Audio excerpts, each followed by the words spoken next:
The Ottawa Senators look to build on last year's playoff appearance. The Florida Panthers look to three-peat despite major injury news. And the Boston Bruins hope to bounce back after missing the playoffs last year.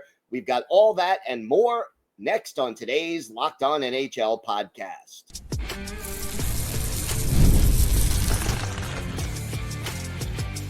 You're Locked On NHL, your daily podcast on the National Hockey League. Part of the Locked On Podcast Network, your team every day. Gil Martin here. Welcome, everybody, to the Monday edition of the Locked On NHL podcast. We are part of the Locked On Podcast Network, your team every day. I want to thank everyone who makes Locked On NHL your first listen every day. Don't forget to subscribe on YouTube or wherever you listen to podcasts so you never miss an episode. This episode is brought to you by Monarch Money. Take control of your finances with Monarch Money. Use code LOCKEDONNHL at monarchmoney.com for 50% off your first year. It is my pleasure to welcome back to the show the co-host of Sen Central, a.k.a. Locked On Senators, Brandon Pillar. And Brandon, great to have you back on the show. And, are you ready for a year where the Senators can build on last year's success? Absolutely. Yeah. First off, thanks for having me, Gil. I'm very excited to be back on Locked On NHL as we get closer and closer to the NHL regular season. But yes, this is a fun time for Ottawa Senators fans, and it's a little different than years past, Gil, because finally they snapped that 7-year playoff drought. Sure, you get bounced in round one to our most hated rival, the Toronto Maple Leafs, and it didn't go well to start, but the Sens fought back, giving a little bit of hope, something to build off. But this was a sleepy offseason as far as Ottawa Senators offseason goes. Like, really, the only move they made after the draft was signing Lars Eller and then a couple other minor league moves and moving guys around and things like that. The biggest news have come off the ice, which we'll get into. But I really think that this is a year the Ottawa Senators can look at and be like, all right, a lot of our core guys, Tim Stützle, Jake Sanderson, Brady Tkachuk, these guys finally got some playoff experience. And you got to get experience to have experience, and they finally got some. So now next time, hopefully this season, when they go to the playoffs, it's not bright lights. Is the stage too big? You're getting those jitters. They're going to be ready for it. And I think there's a lot of these young guys that they can build off of. Guys like Ridley Gregg, Shane Pinto, and some newcomers like Dylan Cousins, Fabian Zetterlund, and the newest addition, Jordan Spence, who Sens fans are very excited about that deal at the draft. So yeah, it's a fun time to be an Ottawa Senators fan. How important is Spence? Because I know the defensive depth was an issue last year. How important is it that he contributes and helps solve some of that problem? Well, initially, it was kind of looked at as the Ottawa Senators need to find Nick Jensen insurance. Nick Jensen is the player they acquired in the Jacob Chychrun trade from the Washington Capitals, and he played alongside Thomas Chabot pretty much all season, and it was a match made in heaven. These two had such good chemistry. He elevated Thomas Chabot's game, allowed Chabot to play his game. That's a guy that has been in the Ottawa Senators organization for a long time, Chabot, and he's been anchored with some terrible defense partners. And he's had to be the number one guy, the top soldier, putting up 25 plus minutes a night average ice time. And finally, he gets a guy that works with him in Nick Jensen. However, getting close to the end of the season and the playoffs, Jensen was kind of a continuous day-to-day guy. Like, we didn't know he might not practice today, but doesn't mean he's not going to play. He might look shaky in warm-ups. Maybe we'll dial back his minutes. Or it was just a kind of touch-and-go situation. He did end up having surgery in the offseason, and it's expected that he's not going to be ready to start when the season comes around in October. So Jordan Spence was brought in to be like, hey, we don't know how serious this injury is with Nick Jensen, and we're going to need at least a bottom four defenseman because Nick Jensen played second pair minutes with Thomas Chabot, and they have a guy in Nicholas Matimpalo that they really like, but he's a third pair guy, and a lot of Sens fans are excited about Carter Yakimchuk, a guy that they drafted 7th overall a couple of years ago, but I would really like to have Carter Yakimchuk earn that opportunity rather than be like, hey, we got this spot here, we need you to take it, let's see how this goes. That's not a good way to develop your prized blue chip prospect. So bringing in Jordan Spence from a great deal in the draft, where really the Sens traded back from 21 to 23 and they end up getting a third round pick. They end up moving that third round pick to the LA Kings, along with a sixth rounder, I think. And that brings back Jordan Spence, a nice right shot young defenseman, only 1 year on his deal. Then he's an RFA. So you get some control there. I think Jordan Spence is going to work out nicely. And it just seemed like he fell out of favor with the management and coaching staff, and he wasn't going to get the opportunities that he and the staff felt he deserved. So on to Ottawa and new opportunities. There you go. The arena situation has been an ongoing thing for the Senators. Some progress seems to have been made this offseason. Where are we, and how, even with this recent news, how far off are we from even breaking ground on a new arena? Yeah, and that's the thing. It's so exciting you see the big headlines.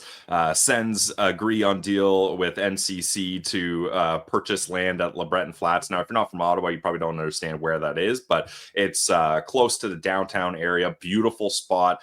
You got Parliament Hill in the background of it. It's been vacant land for a long time, but it hasn't been vacant land because it's just sitting there. It's been vacant land because there's hazardous waste issues. Like it's prime real estate in a tough situation. But it was the best spot if the Ottawa Senators wanted to have an arena that's not half an hour away from their downtown in Canada. Don't get me wrong, I love the CTC, but if you're an NHL team, you want your arena to be in the heart of the city for so many reasons.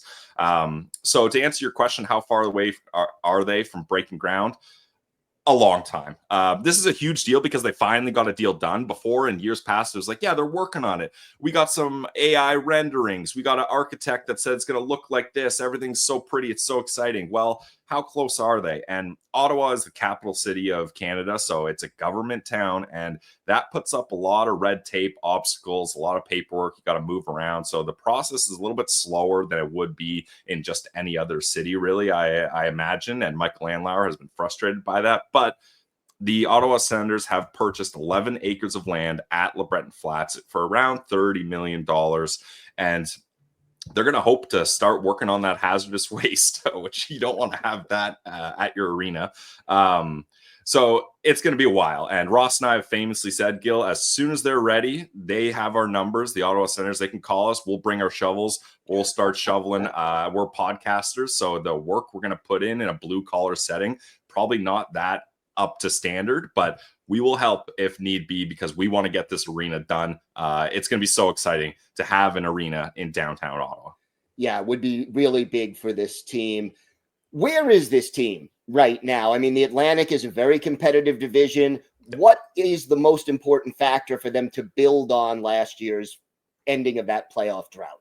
So, like I mentioned, there's a bit of a sleepy offseason for the Ottawa Senators, and I think that confused a lot of people maybe that aren't watching the Sens closely, or maybe just overall hockey fans. And they're like, wait, this team's been in a playoff drought for 7 years. They finally make the playoffs. They got beat by their rivals, the Leafs, again in the playoffs. You think, all right, we got the pieces. Let's push in. Let's make some big moves here so we can take that next step. Well, the Ottawa Senators didn't really do that. And I think this is a smart thing to do because they have so many of their young players that are in their early 20s and are just going to get better and better and better. And you can hopefully count on that progression from your core guys as a way to elevate your team's overall play. And then a big one is Steve Staios made his big moves at the trade deadline, which is rare because normally at the trade deadline, you get a rental, you trade a draft pick, he plays part of the season in the playoffs, and then he moves on, right? That's a typical deadline move. But Steve Staios was able to get Dylan Cousins, big trade, traded Josh Norris away, two similar guys with similar contracts. But Dylan Cousins was only there for, I don't know, 25 games, something like that. Now, he actually stepped in pretty nicely because he had a similar role to what he had in Buffalo. But then a guy in Fabian Zetterlund, who they acquired with 27 seconds left in the deadline. It was a quick deal, got to get it done. But Steve Staios wanted him. He got it done. He had a harder time transitioning, spent time on the fourth line when he was used to being a top six power play guy in San Jose, obviously. And then eventually they found ways to work him in and get him more ice time. But this is going to be different now because now he's signed an extension already, Zetterlund. He's got an understanding of what he needs to do, what's expected of him, and he's going to be placed in better positions to succeed, likely going to start in the top 6, likely going to start on the second power play. And Sens fans that watched him play, he really showed nice play, but the points weren't there. He got kind of snake bitten. So I think the deadline acquisitions and the young players getting better with time is really going to boost this team. But overall, where they are, I think they're going to be in a spot where you're hoping they're not clawing for that final wild card spot. You're hoping they're kind of holding that top wild card spot and pushing to get into that top 3 into the Atlantic Division. Now, I don't think they're going to get ahead of the Florida teams, but maybe with the Leafs, the Marner deal or trade, we'll see how that affects them. Major shakeup. And keep in mind, the Ottawa Senators were only 2 points back from the Florida Panthers in the regular season. Now, obviously, that sounds a little funny because they are nowhere near the team that the 2-time Stanley Cup defending champions are. I'm not saying that. But as far as being in the hunt for that 3rd place in the division, they were close. So I think with some improvements, more experience, hopefully you get some good health.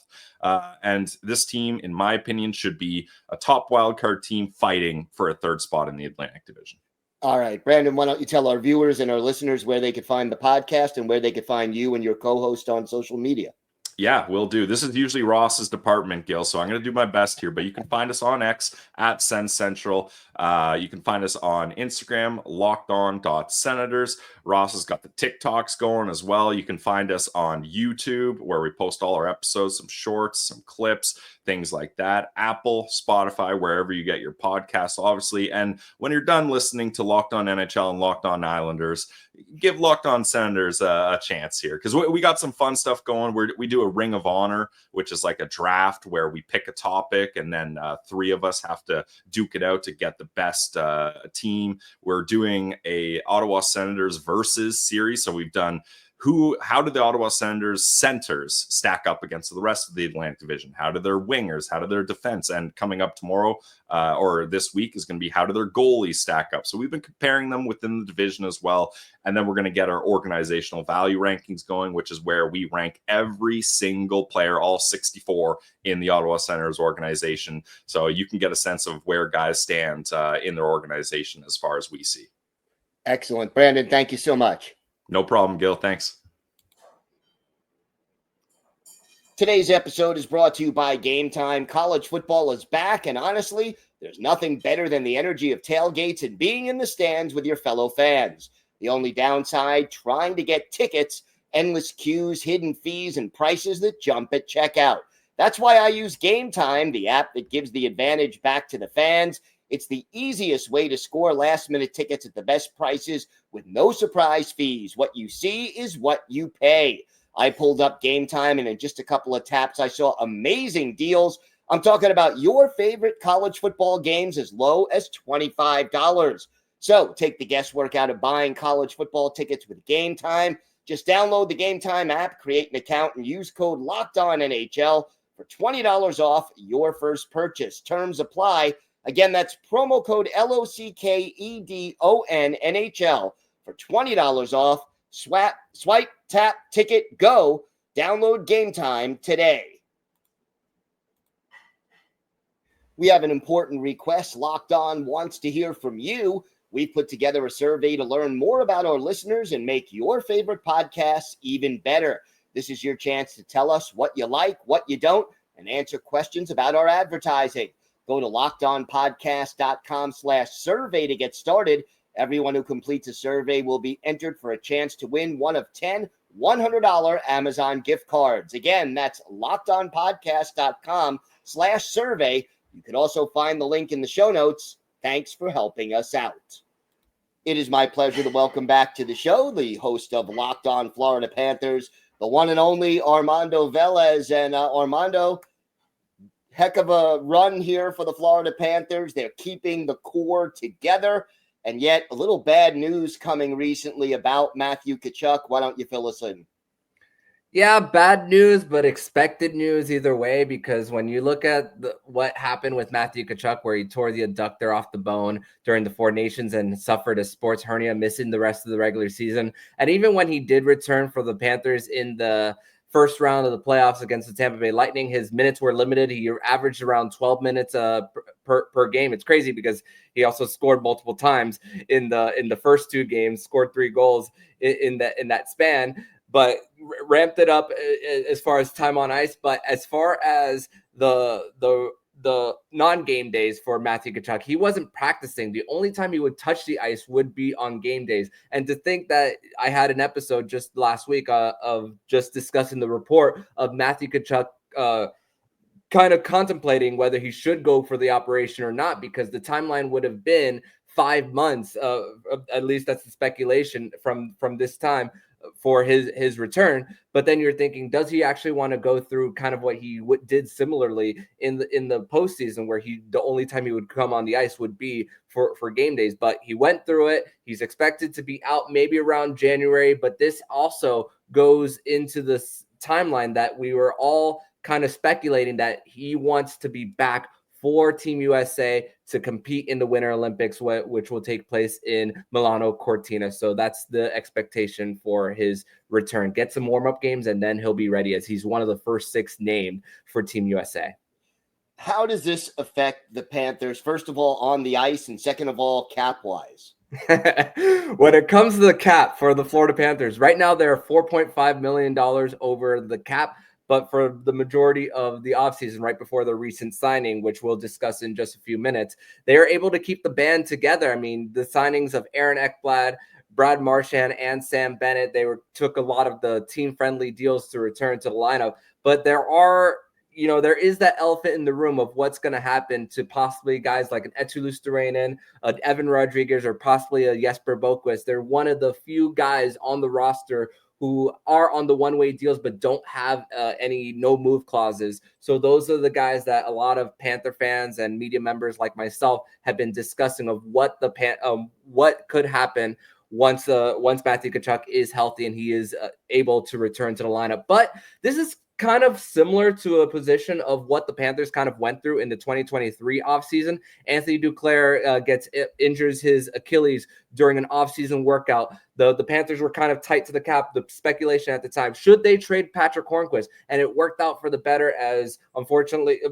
as far as cap-wise, not for Patrick Hornquist himself, who he unfortunately suffered a career-ending injury with a concussion. And then that gave the Panthers to not only keep Patrick Hornquist, but also to keep him in the front office. They were able to activate Anthony Duclair, and that was the first of their 3 runs to the Stanley Cup final. So Bill Zito, we don't wish for injuries, but the keeping the guys together, maybe there will be something down the road of that will help the Panthers keep everyone together on the roster. Now, the Panthers have signed a former first-round pick. Why don't you discuss that? Not only a former first-round pick, but a childhood friend of Matthew Tkachuk as well. There you go. Luke Cunnin, raised in Missouri along with Matthew Tkachuk, and also went through the U.S. NTDP together with him. And also Bill Zito, he's also reuniting with him, as Bill Zito, right before becoming an assistant GM with the Columbus Blue Jackets, he was an agent. There's also he represented guys like a Tim Thomas, Antti Niemi, but also one of the ones not highlighted names that he did represent was Luke Cunnin. So when Bill Zito represented Luke Cunnin when he was an agent, he got a little bit of intel about his character and who he was as a teammate. So that truly helped make that trade when the Panthers did so in July of 2023. So bringing in Luke Cunnin and what he brings on the ice, he scored double-digit goals 5 times in his career. Yeah, he's right now for his career, he's seen as a 4th-line grinder, maybe up to the 3rd line. But in 434 games in his career, almost 900 hits. So he really fits that style of play that the Panthers are an intimidating bunch, a grinder that Luke Cunnin is. So I think he's a guy who could possibly fit perfectly here. Likely the 13th forward for the Panthers, but he's going to, even though the Panthers brought back even their entire 4th line, this brings competition to the mix. I mean, when you're a Stanley Cup champion, especially going for a 3-peat, and for the fact that the cap comes for everybody, in this case, really only 3 new guys into the lineup, this also brings a lot of good internal competition. 1st and 3rd line, I would say, are for the most part set for this team. But I mean, it's the guys who are going to be competing for spots on the second line, like a Jesper Boquist and a Maki Semiskevich, and guys on the fourth line, like a Luke Cunnin, maybe puts a little bit of pressure on the guys like an AJ Greer or Jonah Gadjevich. But also the thing that Cunnin brings is that he could shift to center if needed. So a lot of other guys who have played center in the past shifted to wing. Now there's also a lot of that roster flexibility that once again the Panthers have such a luxury of. What are the keys and the biggest obstacles to a three-peat? No team has done it in quite some time. So what's the key?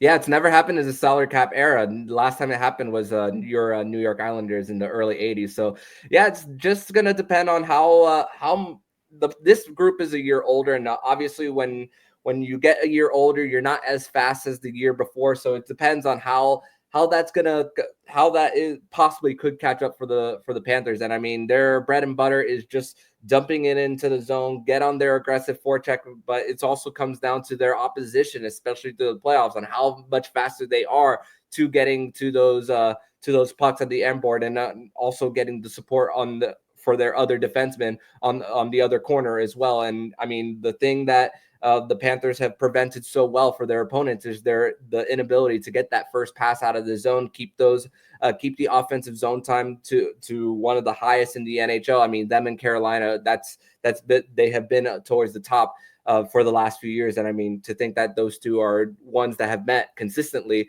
in the conference finals 2 out of the last 3 years.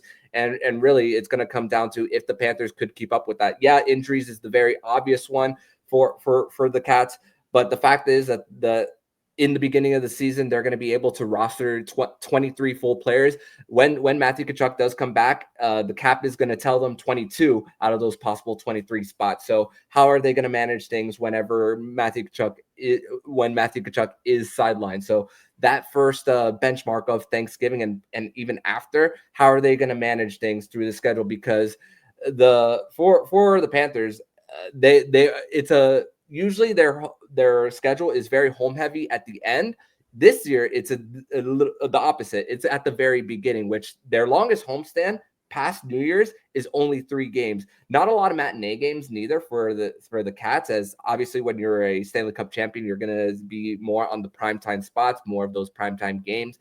So it's also going to be how do they respond when it's a Tuesday in the dog days of the season, and they're going to, with winning the last 2 cups, they have a target on their back. How do they respond to those teams who are going to be desperate, who are on the bubble of trying to make the playoffs as well?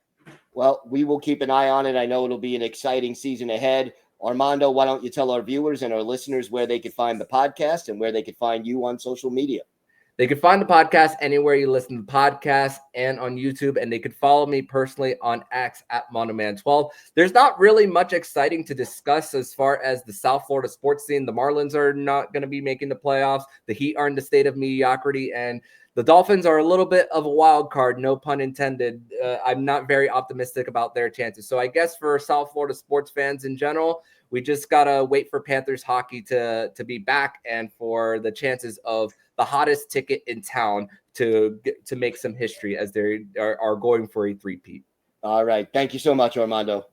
Thank you so much, Gil.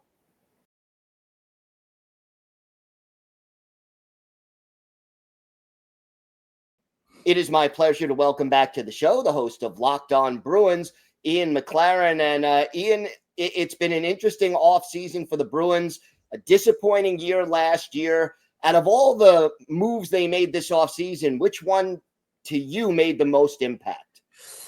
I mean, I'd probably look off the ice, actually, and go with new head coach Marco Sturm. I think that is going to be huge for this team. A big reason why they struggled last year was kind of the transition from Jim Montgomery to Joe Sacco. Nobody, I don't think, really felt like Sacco was going to be a long-term solution, and to bring a guy who's familiar with Boston culture, what it takes to win with the Bruins, and kind of the pressure that comes with being a Bruins head coach, not to mention the track record he has kind of developing young players and working with some vets along the way. I think that will be the biggest addition, really, because when it came to July 1st, the Bruins kind of had a disappointing impact in free agency. So the hope is that Sturm will be able to kind of bring this core together and fit in those pieces that they brought in, as well as some younger guys into the mix. How do you think his coaching style will be different? I don't expect it to be entirely different. I do think that he will still have kind of the mandate, and he's well suited for this too. You saw it back when he was a player. He had some offensive flair to his game, but he was also physical at times, defensively responsible. That's as long as Cam Neely and Don Sweeney are in charge, that's going to be the mandate for any Bruins team, is to be, a 200-foot squad playing, the forwards playing defensively responsible, the defense kind of getting into the rush a little bit, but defense first. And that's kind of what this team needs, because they're going to struggle to score, I would think. And Sturm, I think, will be, again, going back to his playing days, like they're going to preach aggressive forechecking, but also defensive responsibility. And it's not altogether different from what you saw from Joe Sacco. Maybe Jim Montgomery was a bit more offensively inclined, but it really harkens back to Bruce Cassidy's system as well. That's how he's found success in Vegas, and that's the kind of style I think the Bruins are going to play once again under Marco Sturm. Talk to me about the addition of Victor Arvidsson. Where does he fit in, and what does he mean to this team this year? He's their biggest offensive weapon that they added in the offseason. I think I was reminded of this a couple of months ago when I was talking to Casey Hudson from Ness, and she mentioned, of course, that Arvidsson has some ties with the Bruins in terms of his days back with Nashville. He played with Tanner Jeannot, who was also signed. He's got history in LA, so he's familiar with Marco Sturm. So I think they targeted him specifically for some of those connections, but also to kind of ride on the second line right wing spot to kind of supplement the scoring that David Pastrnak is going to bring on the first line.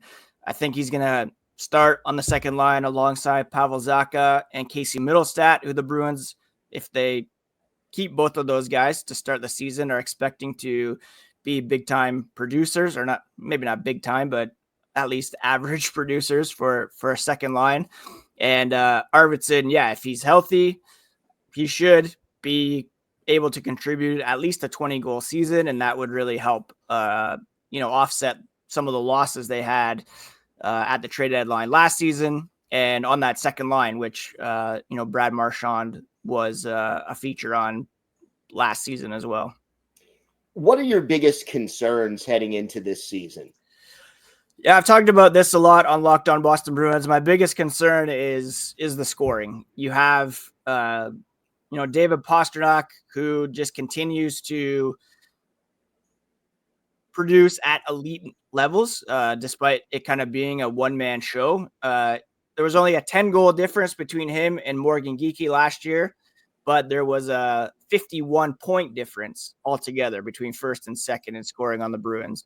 So they're going to need Morgan Geekie to somehow sustain that scoring, even though he had like a near 20% shooting percentage last year. And they're going to need some other guys to step up, like an Arvidsson, like a Middlestat, and the guys that they signed otherwise on July 1, like Tanner Jeannot, Sean Corrali, Mikey Estimont. I don't think those guys are going to really light the lamp all that much. So hopefully some younger guys like a Fraser Minton or Matt Poitras, Fabian Lysell, even if he's able to crack the lineup finally, they're going to need those guys to score. But that's kind of why they're going to be a defense first team, is because they're going to be grinding out a lot of 2-1, 3-2 games, I'm pretty sure, this season. How are you with the state of goaltending at this point, both starting and backup? Yeah, the backup goaltending is a bit of a question mark heading into the season, because they have 3 goalies signed, including Eunice Corbasalo and Michael DiPietro. I'm more inclined to roll with DiPietro because he's younger and cheaper, and he was just the AHL goalie of the year. Maybe that will have to mean Eunice Corbasalo is waived to begin the season, because if you put DiPietro on waivers, he's going to get claimed. As for Swayman, he's going to be called upon to play 55, 60 games. And I know he had a terrible season last year, and that was the result of many things. The elongated contract stalemate, missing training camp, being without his his best friend in Linus Ullmark. And I think he can handle the heavy workload. The big impact, I think, will be having Charlie McAvoy and Hampus Lindholm healthy for the season. I don't care what team you're on. If you lose guys of that caliber, your defense is going to struggle. The goaltending is going to suffer. And Swayman was particularly bad on the penalty kill. His save percentage on the penalty kill was near the bottom of starters in the NHL. So if they can kill some more penalties and shore up the defense in front of him, which should happen with the return of McAvoy and Lindholm, I think you'll see him maybe not get back to his career average of .912 save percentage, but at least, above 900 this year, which would be a big help for the Bruins for sure. So where is this team as we head into 2025, 2026? It's a tough division, coming off a non-playoff season. What are reasonable expectations?